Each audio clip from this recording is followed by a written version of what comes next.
Moi, je vous le dis, là, les voyous là, qui me regardaient, le métier de voyou, c'est risqué. Alors, achète-toi une paire de coronesses. Si tu vas aller au braco, mon gars, si tu veux faire le voyou, bah, si tu t'en prends une et que le collègue est en légitime défense, va pas pleurer. T'as pris un risque, t'as fait le choix d'un métier un peu dangereux, non? Mais non, aujourd'hui, on veut un métier. Ce qu'on veut, c'est qu'il n'y ait pas de blessés chez les voyous. Chez les flics, on s'en bat les steaks. Hein. Les flics, c'est un petit mec à 1500 € qui n'a pas le droit de parler, qui a un devoir des réserves, et les autres syndicats, ils n'en ont rien à foutre de sa gueule. Voilà, c'est ce qu'on veut aujourd'hui.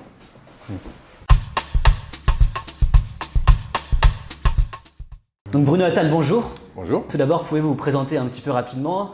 Qui vous êtes? Que faites-vous? Et nous parler un petit peu de votre association Touche pas à mon flic. Pourquoi l'avoir créée? Quel est son objectif? Alors, je m'appelle Bruno Attal, je suis gardien de la paix, donc depuis 23 ans. J'ai créé Touche pas à mon flic il y a à peu près 5-6 mois, tout simplement pour répondre à une vraie demande, c'est-à-dire que je m'apercevais que les médias s'en donnaient à cœur joie pour taper sur du flic sans qu'il puisse avoir un débat contradictoire. Et je m'apercevais surtout que toutes les affaires comme Zecler, comme Théo, comme Traoré et tant d'autres, c'était surtout des montages et c'était surtout, ça mettait dans la galère des policiers qui étaient innocents. Et dans toutes ces affaires que là je vous parle, ils sont innocents. Et ça m'a fait beaucoup de mal parce que je me suis dit ça pouvait être aussi moi qui me retrouve en garde à vue, voire en prison. Et donc j'ai dit il faut faire quelque chose. Donc voilà. Donc j'allais démissionner à ce moment-là et puis j'ai monté cette association, j'ai monté cette vidéo sur l'affaire Zecler et j'étais ensuite contacté par le syndicat France Police Policiers en colère qui a vu la vidéo, qui m'a dit c'est génial ce que tu as fait, voilà tu as défendu les collègues et nous ce syndicat on veut juste défendre les collègues. Et ils m'ont proposé un mandat syndical et du coup je suis devenu secrétaire national du syndicat. Et je me retrouve un peu en tête de gondole à défendre mes collègues, ce que les autres syndicats, hélas, ne font pas. Voilà. Comment vous l'expliquez ça? Comment vous expliquez que les autres syndicats de police, dont quand même le rôle fondamental est de protéger, de défendre les policiers, refusent de défendre les agents? C'est un vrai panier de crabes. Moi, j'y suis maintenant depuis 4-5 mois. Je décroche pas de toutes parts, même des insultes de collègues qui font partie de gros syndicats parce qu'ils veulent surtout pas partager toutes les subventions. C'est en millions d'euros, donc c'est des syndicats qui sont souvent aussi de mèche avec le pouvoir en place. Je vous parle de ceux qui sont tout en haut de la pyramide hein, et qui ont des voitures de fonction, qui ont des grades plus rapidement que les autres, qui ont tout plus rapidement que les autres. Et donc voilà, c'est une petite mafia qui met en plus la pression à nos collègues. En gros, quand vous êtes policier, il y a deux choses dont vous ne pouvez pas vous passer. C'est de votre avancement, parce que vous voulez avancer socialement et surtout financièrement. Et aussi, éventuellement, vouloir muter, parce que beaucoup de nos collègues se retrouvent dans des grands centres. Et pour redescendre, par exemple, dans le sud-ouest, des choses comme ça, il faut attendre 20 ans.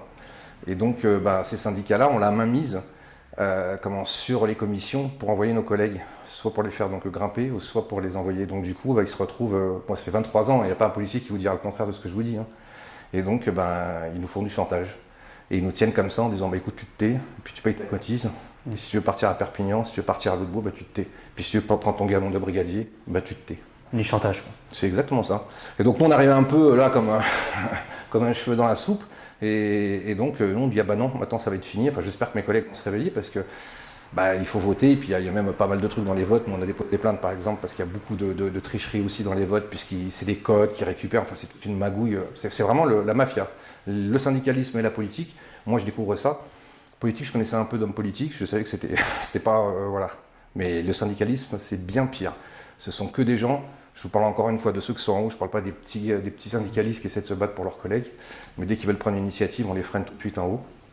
Et donc voilà, donc c'est le jeu, et nous, je sais que j'aurai plein de croche-pattes avant les prochaines élections, et j'en ai plein déjà par rapport à ces syndicats, qui en plus m'ont proposé de les rejoindre, mais si je fermais ma gueule, ils ne sont pas tombés sur le bon numéro. Donc Bruno Attal, vous êtes donc policier, vous avez travaillé à la brigade des stupes, donc sur le terrain. Que pouvez-vous nous dire de l'insécurité en France? S'agit-il d'une réalité palpable ou bien d'un sentiment, comme l'ont affirmé plusieurs officiels du gouvernement? Je pense même au président Emmanuel Macron ou au garde des Sceaux Éric Dupond-Moretti. Alors, écoutez, là où ils vivent, je pense que oui, c'est un sentiment, effectivement. Quand on vit dans les beaux quartiers, c'est un sentiment d'insécurité, effectivement. Mais quand on voit ce qui se passe aujourd'hui, je vais vous donner un exemple. Je suis parti à l'étranger et puis la personne me dit « Mais tiens, c'est bizarre, je ne comprends pas, les voitures européennes, quand vous mettez la première, il y a toutes les portes qui se ferment. » Vous avez remarqué? Et je fais « Oui ». Et donc je dis à cette personne « Oui, c'est pour la sécurité. » « Ah bon? Mais pourquoi ça se ferme?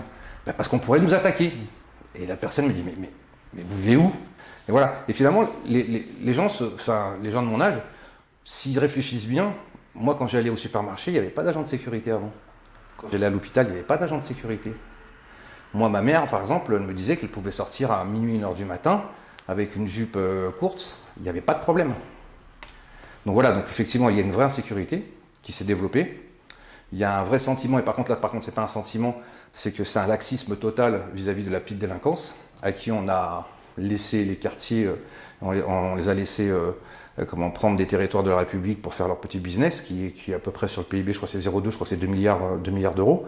Et donc voilà, on les laisse, et surtout on n'y touche pas, on préfère aller emmerder effectivement le cafetier qui n'a pas contrôlé le pass sanitaire. Ça par contre, on nous dit vas-y, parce que là, non seulement il va payer, mais en plus il n'y aura pas trop d'emmerde. Alors qu'avec une racaille de cité, qui va un peu se débattre et qui va prendre un petit coup, alors là on va dire ouh là là, violence policière, tout de suite il faut absolument faire quelque chose. Justement, face à cette explosion de la délinquance, on en parle assez peu, mais on voit que les policiers sont parfois les premières victimes. On constate une explosion des agressions directement envers les forces de l'ordre. S'agit-il d'un phénomène nouveau et comment en est-on arrivé à ce stade-là? Comment se fait-il qu'aujourd'hui, des délinquants, souvent jeunes, puissent s'en prendre directement, physiquement, aux agents de la paix? C'est le laxisme, c'est-à-dire qu'en plus, c'est bien pensent qu'ils aident ces gamins. Et nous, on passerait pour les méchants de service. Quand vous êtes dans la victimisation, quand vous expliquez à un gamin que s'il ne trouve pas de boulot, c'est la faute des autres. S'il ne trouve pas un appartement, c'est la faute des autres. Donc forcément, et puis si il ne fait pas ce qu'il veut, c'est la faute des autres. Et bien, il restera toute sa vie dans la victimisation. Et donc quand il verra un flic, et puis en plus il sait très bien que rien ne lui arriver du tout, d'abord s'il est mineur encore moins, et en plus peut-être coup de chance, un pote va filmer, il va faire un super montage, et puis peut-être le policier va commettre une erreur, parce que nous on est la seule corporation du monde où on n'a pas le droit à l'erreur. C'est-à-dire tout le monde a le droit à l'erreur, pas nous. Alors si on est filmé, je vais même parler de ceux qui n'ont pas commis d'erreur, comme dans l'affaire Zecler ou dans l'affaire Théo, à qui on a fait un super montage. Voilà, pour bien les casser, mais je vous parle de celui qui ferait vraiment éventuellement une erreur. Il y en a, moi j'en ai fait plein des erreurs dans ma vie de policier, forcément. De se battre avec un individu, c'est pas une science exacte. Eh bien, voilà, ce petit voyou là, quelle chance, oh là là, et puis en plus je vais passer chez Hanouna, c'est génial. Et puis je vais devenir une star, et puis je vais peut-être faire du rap, voilà. Et donc c'est exactement ce qu'on propose à ces gamins. Donc effectivement, ça explose, et si on regarde le ratio, combien de policiers meurent sur la voie publique aujourd'hui, et combien de voyous meurent sur la voie publique? C'est zéro. Et nous, on a des gens qui meurent. C'est-à-dire que même les statistiques, on voit très bien qu'il y a un réel problème. Donc il n'y a plus cette peur du gendarme, il n'y a plus d'autorité. Donc on fait ce qu'on veut. Maintenant, même dans les tribunaux, ils se lâchent les gamins. Même dans les tribunaux, ils insultent le parquet, le juge. Donc voilà. Donc voilà, je ne sais pas où ça va, mais en tout cas, on va se battre pour, déjà, pour défendre nos collègues, parce que nous, on est en première ligne. Et puis surtout défendre l'intérêt général. L'intérêt général, c'est qu'une dame puisse prendre le RER à 23h sans être obligée de s'habiller en circonstance. Ma belle-sœur me disait ça il n'y a pas longtemps. Moi, quand je prends le RER, je ne m'habille jamais pareil que quand je ne le prends pas. Mais comment la restaurer, cette peur du gendarme en fait? Comment faire pour que la petite délinquance, la délinquance juvénile notamment, arrête de s'en prendre aux forces de l'ordre? La sanction fait partie de l'éducation. J'ai eu un débat contradictoire il n'y a pas longtemps. On me disait, mais on a déjà essayé la sanction. Mais on n'a jamais essayé la sanction. Et surtout, encore une fois, on n'est pas les méchants de service. Cette sanction, je vais vous raconter une petite histoire de flic. Quand j'étais en 94, donc j'étais avec des anciens, et on roule et on voit un petit de 15-16 ans qui est écrit sur une cabine téléphonique. Comme quoi, je ne sais même pas si vous savez ce que c'est une cabine téléphonique. Et donc on sort de la voiture, le môme nous regarde pétrifié, mon collègue le prend par l'oreille, là on fait ça, alors là il serait déjà en prison, il lui met un coup de pied au cul, il le jette dans la voiture, lui dit où tu habites. Le gamin tout de suite lui dit où il habite, on arrive, on voit une voiture de police, le père qui descend en furie, il chope le môme, il lui remet un deuxième coup de pied au cul, et le lendemain, la cabine téléphonique était nettoyée, et ce gamin-là, on ne l'a plus jamais revu. Voilà, on a sauvé ce gamin avec 2 petits coups de pied au cul, avec une police qui a fait son boulot, mais effectivement, aujourd'hui, ça serait tout le contraire. Je chope un gamin qui fait une connerie, mon Dieu, alors là, c'est interpellation, voilà. Donc voilà, on a laissé faire, et c'est coupable, donc tous ces responsables politiques qui ont laissé faire, et qui ont laissé ces gamins s'installer dans la victimisation, aujourd'hui, ils vont me traiter moi d'extrémiste, parce que je veux les sauver, moi, ces gamins, parce que eux, ils veulent juste sauver leur conscience, ces politiques. Ils veulent juste bien dormir parce qu'ils habitent dans les beaux quartiers, ou les people, ou ça, ils veulent bien dormir, ces gens-là. Mais leur conscience, ça doit quand même les travailler. Parce qu'on n'aide pas un gamin en lui disant que de brûler une voiture, c'est juste parce que j'en ai marre. Moi, je suis né en cité. On est 4 garçons qui on est nés en cité. On ne pleure pas. On s'est battu. Moi, j'ai fait tous les pires jobs qui existent. Donc, la victimisation, en vérité, c'est la pire chose qui peut arriver à un gamin. C'est-à-dire qu'il s'en sortira jamais s'il pense que c'est la faute des autres. C'est toujours la faute des autres. Mais à l'heure actuelle, on est d'accord que les coups de pied au cul, ça ne suffit plus quand on voit que des délinquants agressent directement les policiers, que ce soit avec des mortiers ou en mettant des coups de poing directement aux forces de l'ordre. Donc, quels sont les moyens dont disposent à l'heure actuelle les forces de l'ordre pour réagir, pour se défendre face à cette violence qui est de plus en plus forte?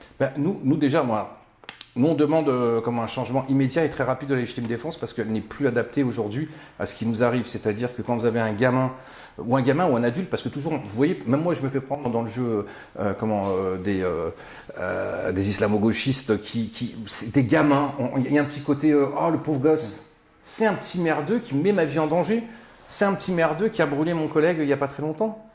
Donc faut arrêter un peu, vous savez, dans l'affaire Théo, on disait pas Théo, on disait le petit Théo, le mec fait 1m90 quoi. C'est comme ça, c'est-à-dire que même nous, on se fait avoir ou la police de proximité pour les polices, vous mettez un truc sympa, proximité. Alors c'était un truc, en vérité, c'était une fumisterie ce truc-là. Ouais. Moi j'ai fait la police de proximité, vous savez ce qu'ils nous demandaient? J'étais à Goussainville, ils nous demandaient d'aller serrer la main au dealer. Je vous promets, c'est vrai. Ils me disaient, ah non, c'est la police de proximité maintenant, c'est fini, on n'interpelle pas. Et du coup, c'est vrai que ça se calmait dans la cité, parce qu'on leur serrait la main, ça va le business, ouais, ça va. Je vous promets que la police de proximité, c'était les mains courantes judiciaires. On a créé des procès-verbaux, mais qui ne rentrent plus dans les statistiques des plaintes. Ça s'appelle une main courante judiciaire. Ça ne rentre plus dans les statistiques des plaintes, on te casse ton rétro, boum, hop, main courante judiciaire. Parce que c'est contre X. Et voilà. La police de proximité. Avant que la police soit proche, à l'époque où on mettait des coups de pied au cul, on allait dans un café, on allait dans un cinéma, on allait n'importe où chez un commerçant, il nous racontait tout ce qui se passait, on lui faisait sauter des fois son petit PV, et puis voilà, c'était ça la police de proximité. Moi aujourd'hui, niet, il n'y a plus de la police de proximité, il faut d'abord une police dont les voyous aient peur de la police, ça me semble tellement évident. J'ai peur de me faire attraper. Mais là, c'est même carrément une victoire s'ils sont attrapés, parce qu'ils feront leur garde à vue, ils vont sortir comme des caïds, et puis même s'ils font un peu de prison, même les prisons c'est une catastrophe. Moi, je parle avec des agents pénitentiaires, vous savez ce qu'ils me disent? Ils me disent, mais c'est pas nous qui les gardons, c'est eux qui nous gardent. Ah ouais, dans les prisons, ils me disent, mais c'est eux, mais moi c'est eux qui choisissent. C'est eux qui nous menacent. Ah, mais les prisons, c'est le Club Med. Les prisons, c'est le Club Med. Voilà, c'est-à-dire qu'ils ont tout ce qu'ils veulent. Et alors, pour pas mentir, quand je parle avec une petite racaille, il me dit, bon, j'avoue, la prison, c'est comme dehors, sans les meufs. Voilà, c'est comme ça qu'ils nous disent, voilà ce qu'ils nous disent, les petites racailles. Donc tout ça, il faut le changer. Mais encore une fois, il faut le changer, un, pour l'intérêt général et pour nos concitoyens, mais deux, pour ces gamins qu'on pourrait aider, qu'on pourrait leur dire, hey, mon gars, t'as pris le mauvais chemin. Mais bon, ça, il faut des volontés politiques et pour l'instant, ça risque pas d'arriver. Donc vous militez également pour, comme vous le disiez, réformer le droit à la légitime défense pour un policier. Comment ça se passe concrètement? C'est-à-dire qu'à partir de quand, en fonction de la situation, un policier pourrait faire usage de son arme à feu? Alors aujourd'hui, jamais. Moi j'ai des vidéos où des collègues ont l'arme en main et voient un individu en train de porter un coup de couteau. Donc là, en plus, c'est une légitime défense à autrui. Et ben, le policier ne tire pas parce qu'il sait très bien ce qui va lui arriver. Regardez, là, j'ai 2 collègues en garde à vue aujourd'hui, là, de Stein, parce qu'ils ont tiré. Nous, déjà, ce qu'on voudrait, c'est une procédure, déjà, plus de garde à vue systématique. Au nom de quoi on place en garde à vue un policier si les besoins de l'enquête ne le nécessitent pas? Au nom de quoi?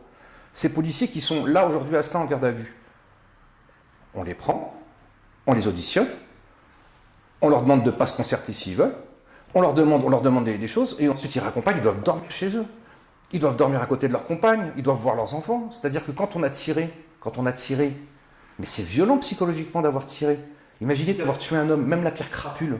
Mais c'est difficile psychologiquement, on n'est que des hommes. Mais on ne nous traite pas comme des hommes, on nous traite comme des chiens finalement.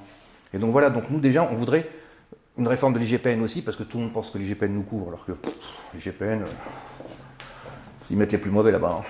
Donc voilà, donc ça c'est encore une fois une belle fumisterie. Et surtout, voilà, l'immédiateté dans la légitime défense. En gros, dans la légitime défense, tout est vague. Ça sera l'appréciation du juge. Tout est vague. C'est-à-dire que, vous les avez vu les images là, des policiers par exemple, l'individu fait une marche arrière et tape un policier. Donc, il y a tentative d'homicide. Il y a votre vie qui est en jeu. Ma vie est en jeu, je peux tirer pour sauver ma vie.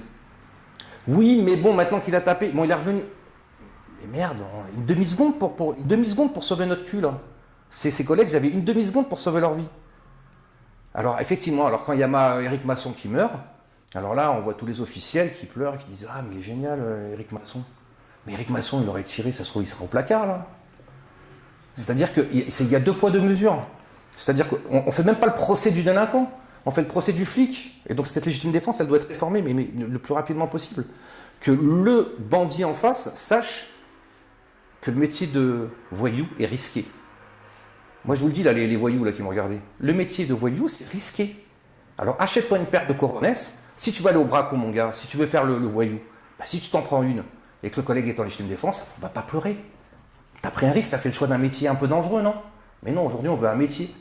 Ce qu'on veut, c'est qu'il n'y ait pas de blessés chez les voyous. Chez les flics, on s'en bat les steaks. Hein. Les flics, c'est un petit mec à 1500 € qui n'a pas le droit de parler, qui a un devoir des réserves, et les autres syndicats, ils n'en ont rien à foutre de sa gueule. Voilà, c'est ce qu'on veut aujourd'hui. Donc selon vous, le fait que, je reviens sur l'affaire de Stein, les deux officiers de la BAC qui ont fait feu, la menace était proportionnelle, ils ont eu raison de tirer? Mais la proportionnalité, pareil. Je vous donne un exemple. C'est à Herblay. 2 policiers dans leur voiture. 2 individus arrivent qui ne sont pas armés.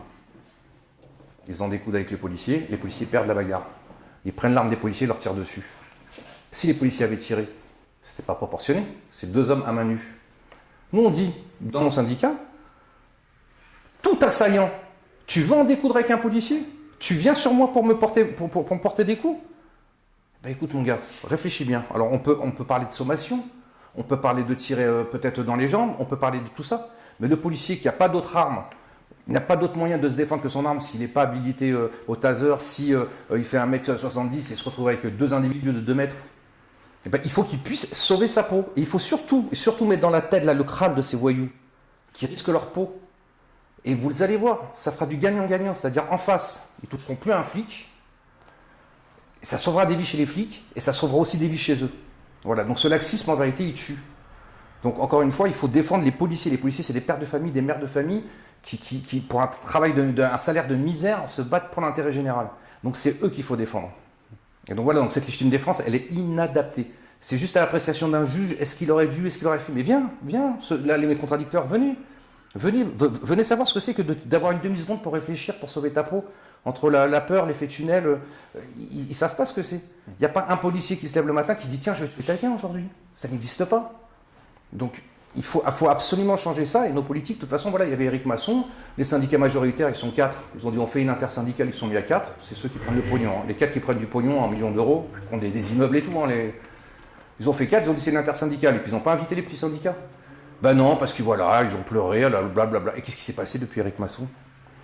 Il ne s'est rien passé. Réforme de la légitime défense, non, rien. Il ne se passe rien. Voilà. Donc est-ce que, en fait, finalement, si je comprends bien, vous voudriez un modèle un petit peu à l'américaine où la légitime défense est assez élargie et les forces de l'ordre peuvent tirer vraiment dès qu'elles estiment qu'il y a une menace? Non, c'est pas ça non plus aux États-Unis. Moi, je veux pas du tout j'ai pas envie d'avoir une police à l'américaine où moi je vois, de ce que je vois, effectivement qu'il y a des réelles victimes, moi, une personne qui tire dans le dos, il n'y a pas de menace. Donc non, c'est pas une police à l'américaine que je veux. Ce que je veux, c'est qu'un policier, s'il est en légitime défense, qu'il puisse avoir le droit de tirer et qu'il soit pas qu'on le considère comme une victime quand un policier tire. Quand un policier tire, il ne voulait pas tirer. C'est la personne en face qui l'a mis dans cette situation. Le premier responsable, c'est celui qui est en face. Et ensuite, le policier, effectivement, on doit faire une enquête, on doit voir, effectivement, et s'il a fait une erreur, il endormira plus jamais à la fin de sa vie, c'est-à-dire il sera déjà sanctionné. Donc, qu'on essaie juste de se dire que derrière l'uniforme, il y a des hommes et des femmes, comme vous, comme n'importe qui, avec leurs faiblesses, avec leurs compétences ou leurs incompétences. Qu'on arrête de nous demander, qu'on nous demande d'être exemplaire, oui. Qu'on nous demande d'être parfait, non. Quand on commet une erreur, parce qu'on peut aussi commettre des erreurs, qu'on ait au moins de l'indulgence pour nous. Voilà. Moi, des erreurs, j'en ai commis. Et quand vous arrivez, vous portez des coups à un individu et que vous devez le sécher pour l'interpeller, où s'arrête le premier coup de poing, ou le deuxième, ou le troisième. C'est pas ça, c'est pas si simple.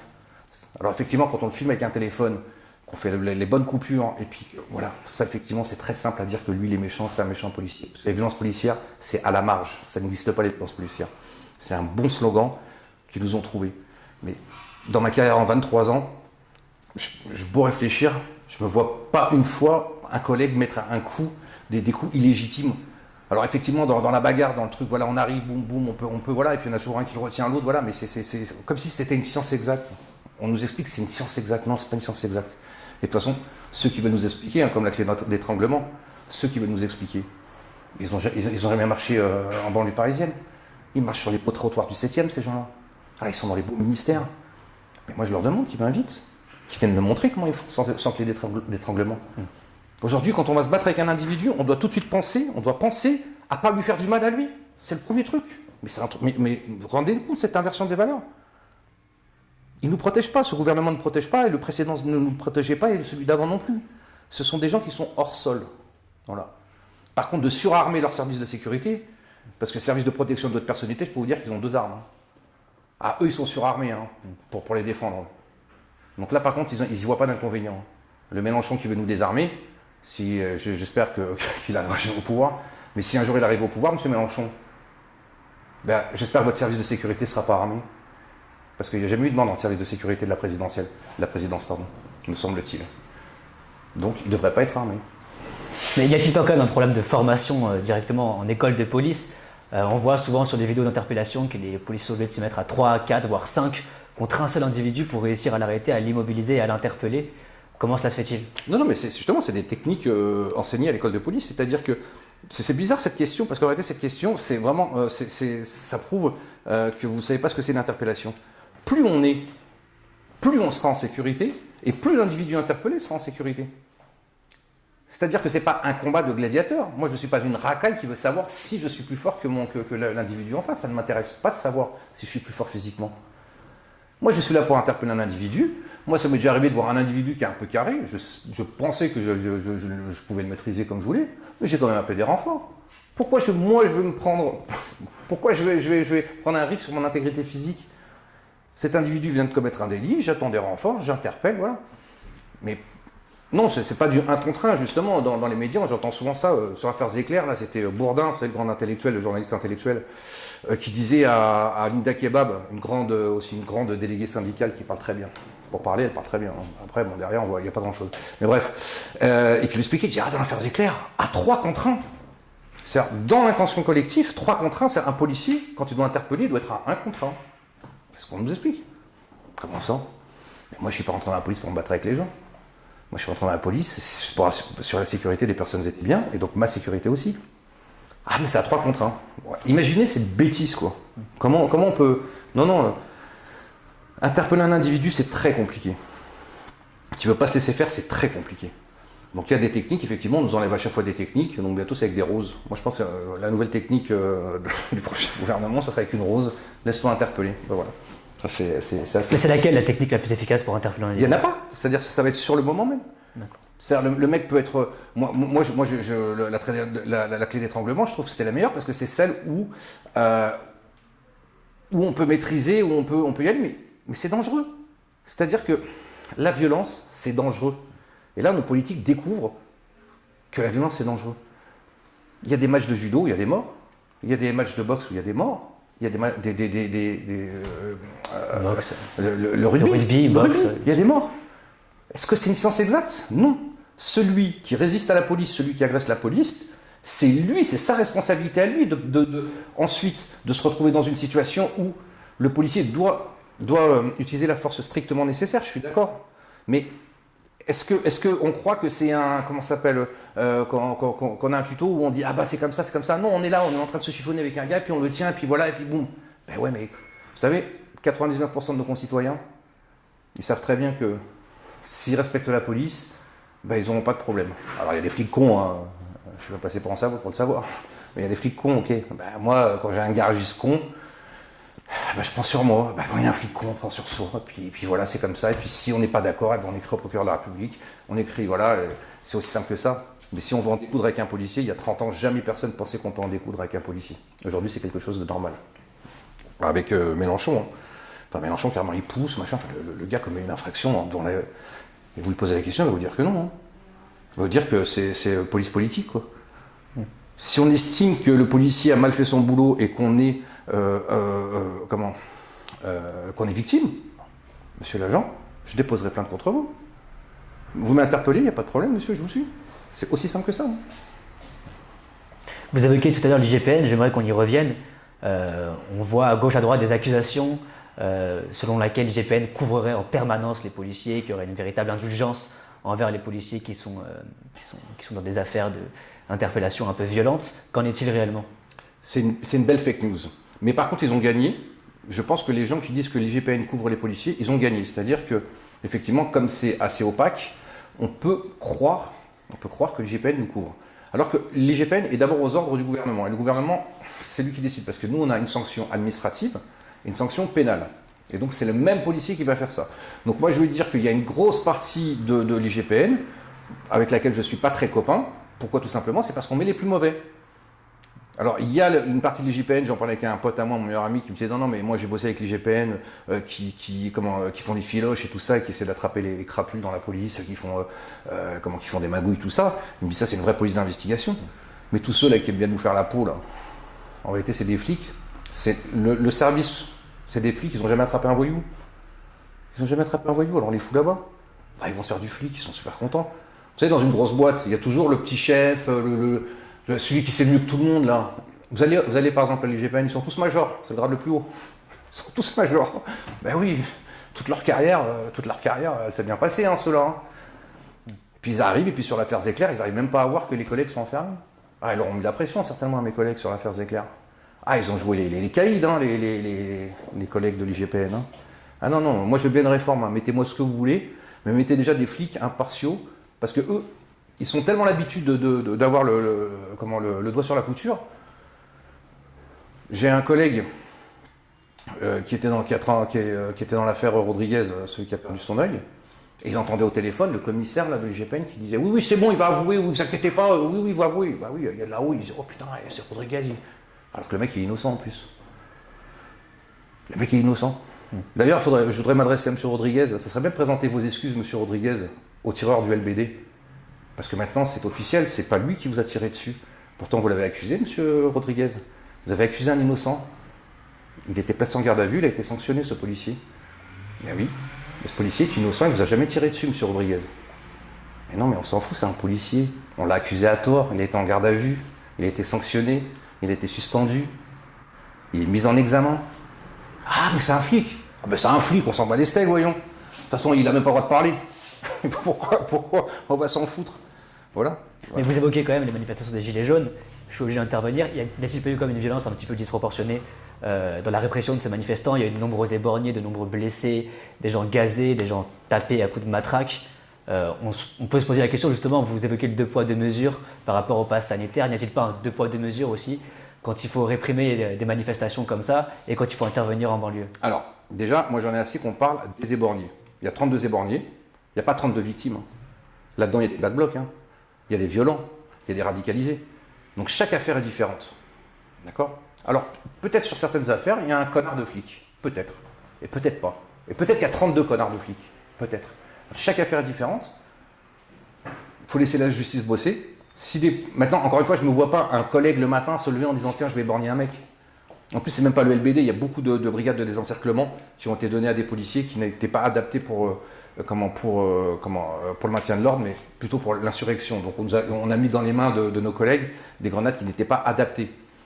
Ensuite, on a mis des collègues qui n'étaient pas formés au maintien de l'ordre. On a laissé rentrer les black blocs. Donc c'est-à-dire que c'est génial de faire détester sa police par la population. Il faut surtout faire ça. Il ne faut surtout pas qu'on nous aime. Et donc maintenant c'est simple, celui qui veut me donner des leçons, qui vienne faire du maintien de l'ordre, moi je n'en ai jamais fait du maintien de l'ordre.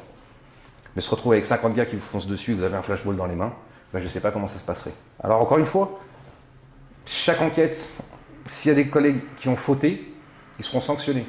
Mais en tout cas, je ne pense pas qu'il y en a un sur les 32 qui s'est levé qui dit tiens, je vais éborgner un mec ce matin. Je ne pense pas que ça se passe comme ça. Et donc quand on parle de violence disproportionnée, encore une fois, moi j'en appelle au... Moi, je suis anti-pass sanitaire. Dans mon syndicat, on a pris plutôt cette position, même s'il y en a qui sont contre. Et nous, dans le syndicat, on a une liberté de ton et de parole. Nous, on est plutôt anti-pass sanitaire. Parce qu'on estime effectivement que c'est liberticide. Mais ce que je dis aux gens, les policiers qui sont en face de vous, c'est pas vos ennemis. Nous, on tient la République. Monsieur Macron a été élu légitimement. Cette loi est passée légitimement, qu'on le veuille ou non. Elle est passée par les deux chambres. Elle est passée par le Conseil constitutionnel. Nous, on est des policiers républicains. Donc on est là pour assurer votre sécurité dans les manifestations.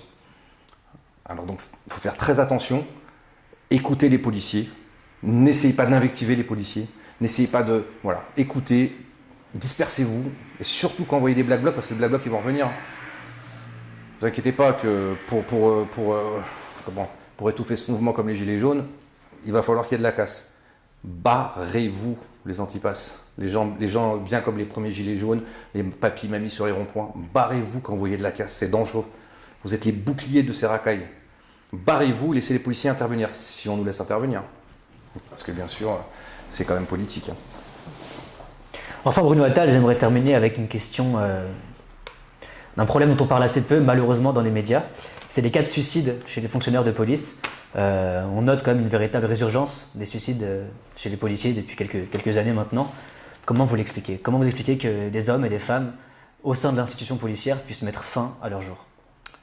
Alors pour moi c'est une question de management, c'est-à-dire que on a tous nos problèmes personnels et c'est vrai que quand on a des problèmes en plus dans la police, c'est assez compliqué. Et le management de la police, il y a tout à refaire.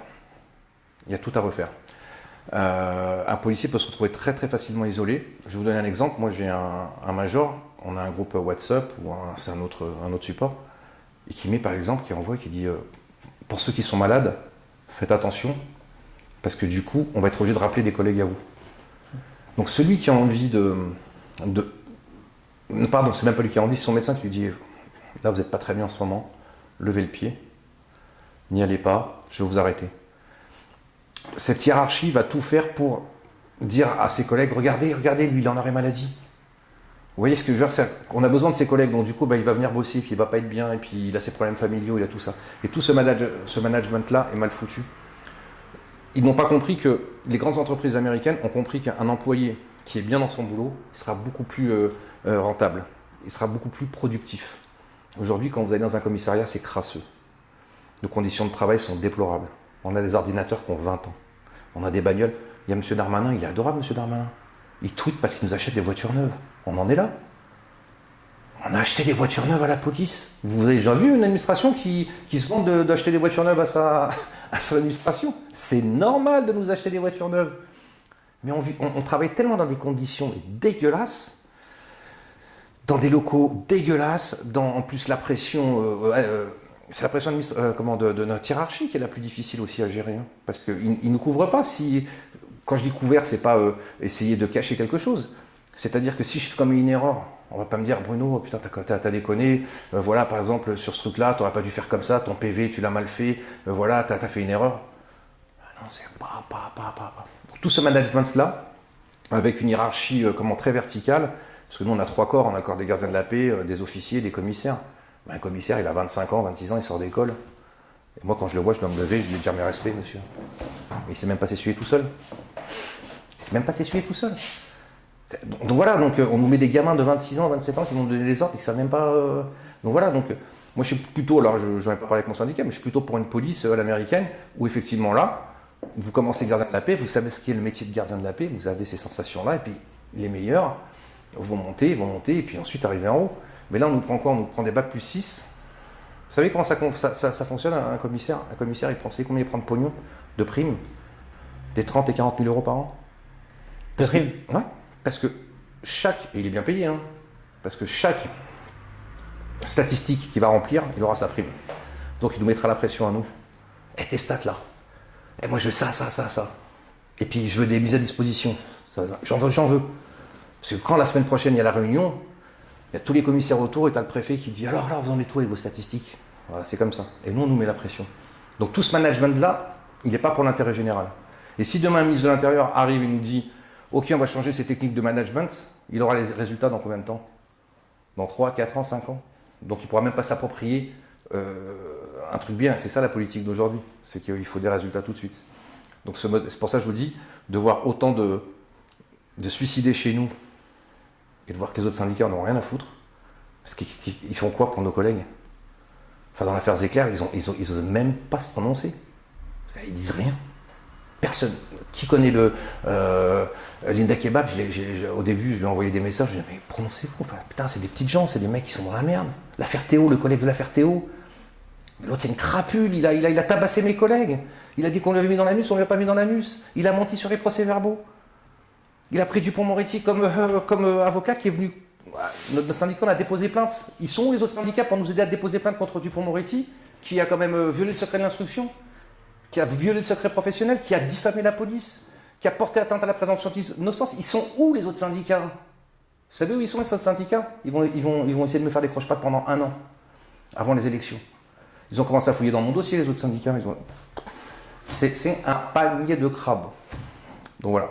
Donc on va se battre pour les collègues.